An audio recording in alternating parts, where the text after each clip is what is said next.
এই রোবটটা আমার চালানো পয়সাও লাভ নাই। ভাইয়ের সাথে ভালো সম্পর্ক আছে বলি চীনে থেকে রোবটটা অর্ডার করেছি, যেন কোনো খুঁত না থাকে। তুমি যে কাজ বলবা ঘাটাঘাট করে দেবে। সাবধানে সাবধানে। ব্যাস ব্যাস ব্যাস, আর লড়াস নি, এখানে থো। এটা খেললেন, দেখেন ভাবি আপনাদের রোবট। তাই তো গো ভাই, একবারে অবিকল মানুষের মতন দেখতে। আমি তো আপনাদেরকে আগে বলেছি একবার মানুষের মতন দেখ। ব্যাপার, আমি তুই রোবট অর্ডার দিইনি, ভুলে পাঠিয়েছে নাকি?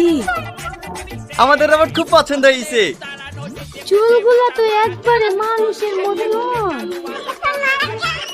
বলছি ভাই, এইটা অন হবে কি করি? দেখতে পাচ্ছেন না রোবট লড়ছে, কোম্পানি থেকে অন করি পাঠিয়েছে। ও বাপ রোবট, তুমি উকুন তুলতে পারো তো?